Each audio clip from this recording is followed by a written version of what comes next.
Hello and welcome in SSB guide. So अभी तक जो जीके की क्लास में हम सीडीएससी और सीएपीएफ के लिए ज्योग्राफी पढ़ रहे थे और जियोग्राफी में हमने क्लासिफिकेशन ऑफ रॉक्स पढ़ लिया है। अब इसी को कंटिन्यू करते हुए हम पढ़ेंगे और अपनी इंडिया की ज्योग्राफिकल कंडीशन को आगे कंटिन्यू करेंगे, जिसमें से हम पढ़ेंगे भारत के प्राकृतिक विभाग और क्लासिफिकेशन ऑफ हिमालय। बहुत मस्ट और इम्पॉर्टेंट टॉपिक है for UPSC syllabus. According to UPSC syllabus आपके कोई भी यूपीएससी एग्जामिनेशन में इससे क्वेश्चन आस्क किए जाते हैं और खासकर डिफेंस एग्जामिनेशन में तो श्योर ये टॉपिक जो है एक बहुत खास इंपॉर्टेंस रखता है, जिससे हर बार हर पेपर में आपके क्वेश्चन आ ही आए हो, चाहे वो सीडीएससी का पेपर हो, चाहे सीएपीएफ हो या फिर एएफ कैट हो। तो इस टॉपिक को हम आगे कंटिन्यू करते हैं और देखते हैं कि इसमें जो है इसकी एक बेस्ट इंफॉर्मेशन, जितना पढ़ने के बाद आपको और एक्स्ट्रा कुछ नहीं पढ़ना है और आप अपने एग्जाम में सारे क्वेश्चन अटेम्प्ट करके आएंगे। तो इसको कंटिन्यू करते हैं, देखते हैं। अब हमारा इतना पढ़ने के बाद हम पढ़ने जा रहे हैं भारत के प्राकृतिक विभाग क्या होते हैं। जानेंगे कि भारत के प्राकृतिक विभाग क्या हैं। अगर हम सिर्फ अपने दिमाग का इस्तेमाल करें तो देखें कि जैसे कि हमने मैप पढ़ा हुआ है अपनी 9th और 10th में, तो चाहे यूपी बोर्ड हो, चाहे सीबीएसई, चाहे आईसीएसई, कोई भी बोर्ड हो, तो आपने जो है मैप जरूर पढ़ा है। तो अगर उसको देखें कि अगर इंडियन ज्योग्राफिकल कंडीशन को अगर देखा जाए फिजिकल, तो अगर हम अपने नॉर्थ साइड में देखते हैं तो हमें क्या मिलता है, वहाँ पर हमें पर्वतीय प्रदेश या पर्वतीय भाग मिलता है। और अगर हम दक्षिण में देखें तो हमें पठार मिलते हैं। अगर हम मध्यवर्ती भाग की बात करते हैं तो हमें वहाँ पर मैदान मिलते हैं। और अगर हम तटवर्ती की बात करें तो हमें वहाँ पर सीमावर्तीय मैदान मिलते हैं, सीमावर्तीय क्षेत्र मिलते हैं। तो यही हमारे प्राकृतिक विभाग हैं। तो हम कह सकते हैं कि ये 4 प्रकार के होते हैं। ठीक है, ये 4 प्रकार के हैं। बहुत इजी, आपको कोई रटना या बहुत हैवी नोट्स नहीं बनानी, बस इतना कि आपको समझ में आ जाए। तो पहला आपका हो गया, जैसे कि मैंने कहा, उत्तर या उत्तरीय मैदानी उत्तरीय पर्वतीय प्रदेश। पहला टाइप हो गया उत्तरीय पर्वतीय प्रदेश, बहुत सिंपल लैंग्वेज में, उत्तरीय पर्वतीय प्रदेश। आपको बस एग्ज़ाम क्रैक करना है और आपको परफेक्ट नॉलेज होना चाहिए हर चीज़ का। लैंग्वेज आपके कोई मायने नहीं रखती सीबीएसई और एनडीए और डिफेंस एग्जामिनेशन के लिए। उत्तरीय पर्वतीय प्रदेश पहला टाइप हो गया। और दूसरा आपका हो जाता है, अगर मध्यवर्ती बात करते हैं तो मध्यवर्तीय मैदानी भाग हो गया, मैदानी भाग हो गया दूसरा। और तीसरा अगर देखें तो कह सकते हैं दक्षिणी दक्कन का पठार हो गया, दक्कन का पठार हो गया, दक्षिणी दक्कन का पठार हो गया। और फिर बात करें आपका दक्षिणी दक्कन का पठार होने के बाद चौथा पॉइंट जो हो गया हमारा, वो पश्चिमी मैदान, सॉरी पश्चिमी नहीं, तटवर्तीय मैदान, क्योंकि हमारी भारत की सीमा में नदियाँ, समुद्र, ये सारी चीज़ें पाए जाते हैं। तो ये हमारा चौथा हो जाता है तटवर्तीय मैदानी, तटवर्तीय मैदानी या मैदान व द्वीप समूह। ये 4 विभाग हैं हमारे इंडियन जियोग्राफिकल कंडीशन के। बस उत्तरी पर्वतीय पर्वत, मध्यवर्तीय मैदानी भाग, दक्षिणी दक्कन का पठार और तटवर्तीय मैदानी व द्वीप समूह। ये आपको बस इजीली आपको याद करने की ज़रूरत नहीं है, बस यहाँ पे देख लीजिए, आपको तैयार हो जाएगा, कभी भी आएगा आप अपना क्वेश्चन सही अटेम्प्ट करके आएंगे।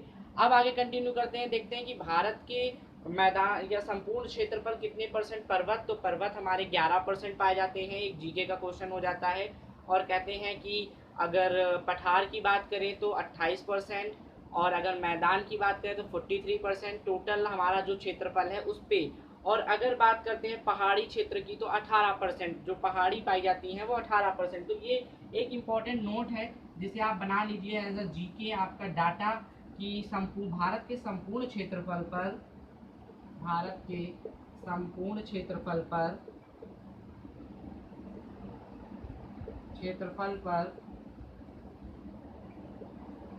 11% पर्वत और पठार 28%, 28% पठार, कॉमा 18% पहाड़ी व 43%, सबसे ज्यादा मैदानी क्षेत्र है हमारे इंडिया में, 43% मैदान है। ये बहुत इंपॉर्टेंट नोट है, बना लीजिए आप अपनी नोट्स में, इंक्लूड कर लीजिए। ये आपकी जो डाटा है इसको क्लियर करेगा। अब हमने एक व्यू और एक शॉर्ट डिस्क्रिप्शन जान लिया भारत के प्राकृतिक विभाग के बारे में, और हमने एक इम्पॉर्टेंट नोट भी अपनी बना ली। अब इसी को आगे कंटिन्यू करते हैं। जो यूपीएससी में सबसे इम्पॉर्टेंट आता है, जिससे क्वेश्चन आपके पूछे जाने ही जाने हैं, वो आपका है कि जियोग्राफिकल क्लासिफिकेशन ऑफ हिमालय, मतलब जिसे कहते हैं हिमालय का भौगोलिक वर्गीकरण क्या है। क्योंकि ज्योग्राफी में या एज फॉर डिफेंस के लिए हमारी एलएसी है। एलएसी मीन्स एलएसी कहाँ पे है, हिमालय पर्वत श्रेणी जो है वहाँ पर कहते हैं हमारी उत्तर सीमा की रक्षा क्या है, उत्तर सीमा की रक्षा हमारा हिमालय करता है। तो इसको जानना है, इसको पढ़ना बहुत इंपॉर्टेंट है कि आखिर ये किससे बना है और इसकी ज्योग्राफिकल कंडीशन क्या है। तो आप नेक्स्ट हेडिंग जो बहुत इंपॉर्टेंट है for all UPSC examination including for all defence examination, ठीक है, चाहे वो एयरफोर्स हो, उसमें भी आपके इसी डाटे से रिलेटेड 1-2 मार्क्स या 4 मार्क्स के क्वेश्चन आपको मिल जाने हैं अगर ज्योग्राफी के क्वेश्चन आएंगे वाई ग्रुप के लिए देन, क्योंकि ये बहुत इंपॉर्टेंट टॉपिक है फॉर ऑल एग्जामिनेशन। तो अगर हम लिख लें इसको, हिमालय का भौगोलिक वर्गीकरण, ठीक है, तो ये आप हेडिंग इसको डाल सकते हैं, classification of geographical classification of Himalaya. और उसमें पहला टाइप आपका जाता है जिसे कहते हैं महान हिमालय, ठीक है, या बृहद हिमालय, बृहद हिमालय, और या आप इसी को कह देते हैं, फिर टाइप से हिंदी में कह देते हैं हिमाद्री। कुछ भी कहेंगे, मतलब इंग्लिश में एक ही इसको बोलते हैं ग्रेटर हिमालय क्या है। अब इसका क्या एक्सप्लेनेशन या एक्सप्लेन है और सिंपल लैंग्वेज में, तो देखते हैं कि सबसे पहली बात आ जाती है, मैंने कहा है कि पढ़ने का इसको एक ही तरीका होता है, सबसे अच्छा तरीका ये किससे बना। तो ये किससे बना, ग्रेफाइट और नीच चट्टानों से बना। तो पहला पॉइंट क्या है कि यह ग्रेफाइट, जो आपके एग्जाम में पूछा जाता है, ज्यादा फालतू का नहीं, यह ग्रेफाइट व नीच प्रकार की चट्टानों से बना, की चट्टानों से बना।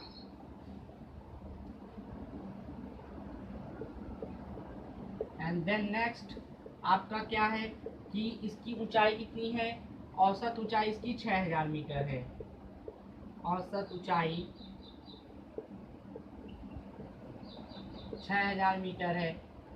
नेक्स्ट इसका थर्ड पॉइंट हमारा क्या बना, जो इम्पोर्टेंट है कि दक्षिणी ढाल इसकी कैसे बनी। तो इसकी दक्षिणी ढाल जो थी, दक्षिणी ढाल वो भारतीय प्लेट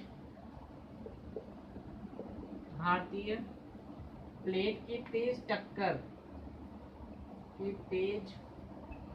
टक्कर के कारण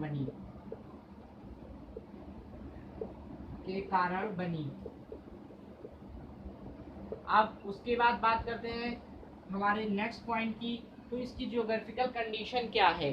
नेक्स्ट पॉइंट हमारा ये आ जाता है, तो कहते हैं पूर्व में ये जो है, ईस्ट में, पूर्व में सिंधु नदी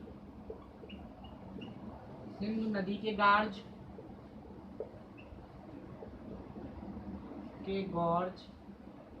सिंधु नदी के गॉर्ज से लेकर पश्चिम में ब्रह्मपुत्र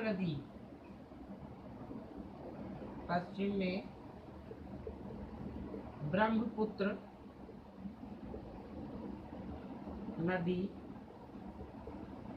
के गॉर्ज, जिसे कोरबा गार्ज भी कहते हैं, ये पूछ लिया जाता है, इसको भी आप ब्रैकेट में लिख लें, कोरबा गॉर्ज तक फैली है। ये आपके इम्पोर्टेंट पॉइंट हो गए, इन्हीं से आपके क्वेश्चन आते हैं जो आपके एग्जामिनेशन में पूछे जाने हैं।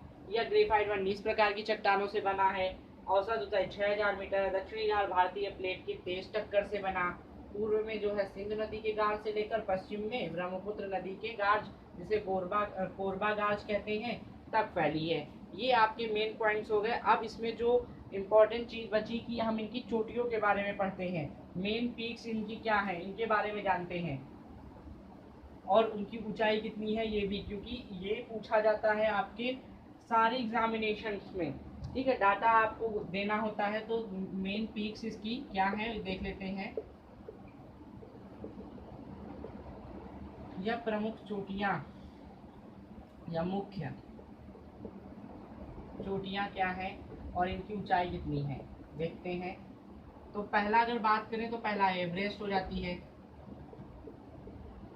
सबको पता है 8,848, बचपन से पढ़ाया गया है। दूसरी चोटी हमारी जो इसकी इम्पोर्टेंट है वो कंचनजंगा, और इसकी ऊंचाई आपकी 8,598 मीटर। एंड थर्ड हमारा आ जाता है जो है मकालू, और ये हमारा जो है 8,481 मीटर।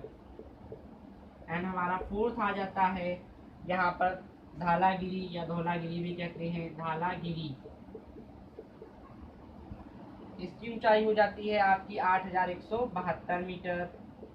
एंड देन नेक्स्ट हमारा जो 5 नंबर आ जाता है वो हमारी चोटी है नंगा पर्वत जिसे कहते हैं, और इसकी ऊंचाई हमारी जो है वो आ जाती है आपकी 8,126 मीटर। एंड नेक्स्ट छठी चोटी जो हमारी है उसे कहते हैं नंदा देवी, बहुत फेमस है नंदा देवी, और इसकी ऊंचाई आपकी हो गई, ये सारी ये सारी जो है हिमालय की बृहद हिमालय की चोटियां हैं या फिर ग्रेटर हिमालय की, 7,817 मीटर। एंड नेक्स्ट और हमारी जो लास्ट चोटी है नाग चावखा, इसको इधर लिख लेते हैं, नाग चावखा, और इसकी ऊंचाई हमारी जो हो जाती है वो 7,756 मीटर। तो ये हमारी जो मेन पीक्स हैं वो प्रमुख चोटियां जो हैं वो ये हैं एवरेस्ट, कंचनजंगा, मकालू, धालागिरी, नंगा पर्वत, नंदा देवी और नाग चावखा। ये इम्पोर्टेंट चीज़ें हैं जो आपको तैयार रखनी है अपने ग्रेटर हिमालय के अंदर, और इससे ज़्यादा आपको देखना नहीं है। अब नेक्स्ट कंटिन्यू करते हैं, इसके आगे क्या है। इतना हो जाने के बाद देखते हैं इसमें हमें प्रमुख दर्रे पढ़ने हैं कि इसके प्रमुख दर्रे कौन कौन से आ जाते हैं, क्योंकि एग्जामिनेशन में आपके दर्रे ज़रूर पूछे जाते हैं। तो इसको आगे कंटिन्यू करते हैं। प्रमुख दर्रे कौन से हैं इसके, ये सारा जितना भी कंटेंट है ये सब आपके एग्जाम में पूछे जाने वाले क्वेश्चन पर ही बनाया गया है, तो बिल्कुल ध्यान से आपको इन सब को तैयार कर लेना है। प्रमुख दर्रे, कोई कोचिंग क्लास किसी को ज्वाइन करने की ज़रूरत नहीं, आप अपने घर से सिर्फ वीडियो देखकर ही जाएं, आपकी पूरी प्रिपरेशन हो जाएगी। तो पहले आपके बुर्जिल, पहला आपका बुर्जिल, एंड नेक्स्ट और जोरजिला, ये दोनों इंपॉर्टेंट हैं जो आपके एग्जाम में लगभग आपको प्रीवियस ईयर के जब पेपर आप सॉल्व कर रहे होंगे तो आपको मिले होंगे। ये किसी भी कोचिंग क्लास में बैठिए आपको ये ज़रूर पढ़ाया जाएगा कंटेंट जो आपके JNK means Jammu and Kashmir में है। ठीक है, आगे बढ़ते हैं। सिपकीला, ये भी बहुत इम्पोर्टेंट दर्रा है इसका जो आपको पढ़ना है, और सिपकीला और बाड़ा लाचा,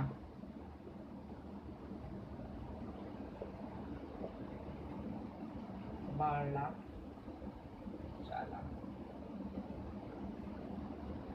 बाड़ा लालचा, ये भी आपका हिमालय के अंदर आता है।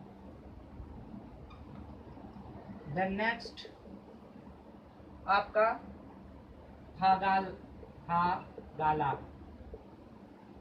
ये आपका नेक्स्ट दर्रा है। एंड देन फिर लिपुलेखल, चौथा लिपुलेखल, ऐसे ऐसे नाम शायद आप पहली बार देख रहे हो, पर लिपुलेखला, ये सारे आपके इम्पोर्टेंट हैं, आपको ये जरूर तैयार करके जाने। उत्तराखंड, इसकी लोकेशन उत्तराखंड है। एंड नेक्स्ट आगे बात करते हैं, पांचवा जो दर्रा है प्रमुख हमारा, नाथुला और जेलेपला, नाथुला और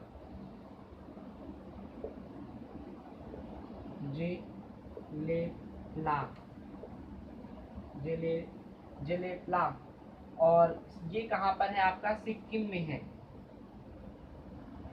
एंड देन नेक्स्ट आपका बोमडीला दर्रा आपका कहाँ पे है, बोमडीला आपका अरुणाचल प्रदेश, अरुणाचल में है।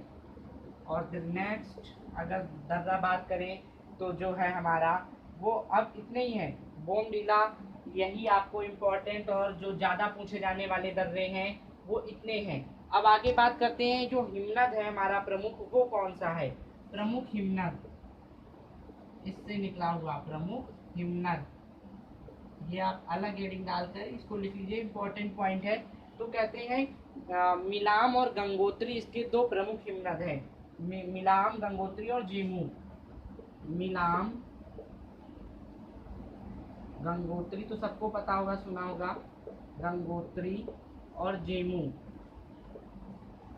ये आपके इसके प्रमुख हिमनद हैं 3। तो ये आपका बहुत इंपॉर्टेंट कंटेंट है जो मोस्टली आपके एग्जामिनेशन में पूछा जाता है। अब हम टाइप बी पढ़ेंगे, लघु हिमालय या मध्य हिमालय, हमारे नेक्स्ट क्लास में, क्योंकि फिर वीडियो बहुत लंबी हो जाएगी जिसको पढ़ने में भी स्टूडेंट बोर होते हैं।